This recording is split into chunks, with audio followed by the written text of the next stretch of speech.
আজকের ঈদের আগ মুহূর্ত, ঈদের আগের দিন, যাক আমার এক ছোটো ভাই আমার হাতে চুল কাটবে, তা অনেক বড় আশা নিয়ে আসছে যে সুমন ভাই আপনার চুল কাটা অনেক সুন্দর। যাই হোক, সে অনেক দূর থেকে আসছে আমার থেকে সাপোর্ট করার জন্য। যাই হোক, দেখি চেষ্টা করে তার চুলটা ভালোভাবে আমি কাটতে পারি কিনা। ওকে, এই যে আমি এখন চুল কাটবো। ওকে ভাইয়া, ঠিক আছে, চলবে।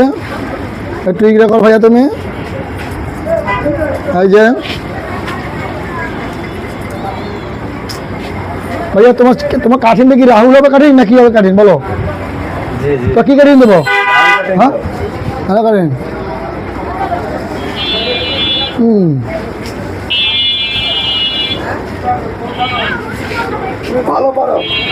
ওকে, ঠিক আছে, ইনশাল্লাহ খুবই সুন্দর হয়েছে। ওকে,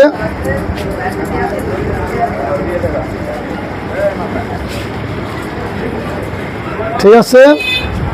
ওকে, একটু সাইজ করে দিই, একটু মেশিন লাগাই দিই। এই যে খুব সুন্দর। ওকে, হ্যাঁ যাও। ওকে ওকে, হ্যাঁ ওকে, ঠিক আছে। ওকে, যাও।